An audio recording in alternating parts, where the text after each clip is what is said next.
Hi, folks. Tim Forshey here again with another episode of Guns and Gavels. I was having an interesting conversation with a buddy of mine the other day, and we were talking about a lot of misconceptions that people have about self defense. And it came up that a lot of people believe that it is absolutely impossible to be able to legally shoot somebody in the back.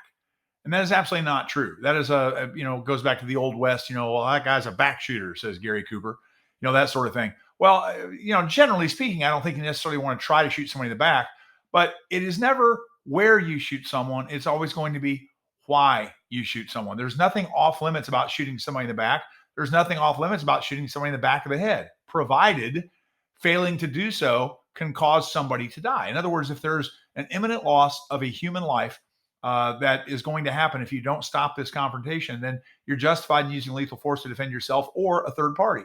Let's say there's a hostage taker and I'm a police officer and I'm standing 30 yards behind the bad guy. I have a clear shot to the bad guy's back and the back of the bad guy's head. The people in the front confronting him don't. The hostage is obscuring the bad guy.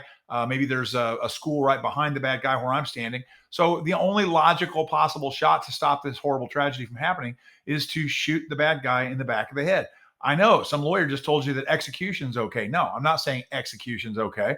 What I'm saying is that if you're reasonably in fear for the imminent loss of a human life, that it doesn't matter if you shoot somebody in the back or the big toe or the tip of the nose, you're justified in generally using lethal force. So this whole concept of the back shooter thing, just don't worry about that. The Jacob Blake shooting in Kenosha, Wisconsin that happened in August of 2020.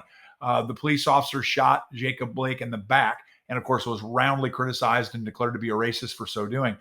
If the other officer had shot Jacob Blake from the front, then the rounds would have endangered Mr. Blake's young children that were seated in the backseat of his car.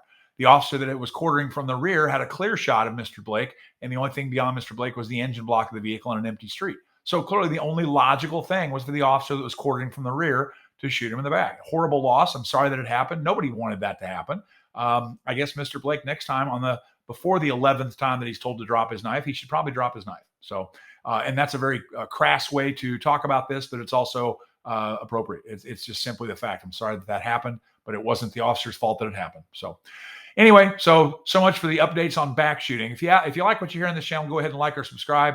And again, we look forward to hearing from you with regard to future topics. Thanks for tuning in and stay safe.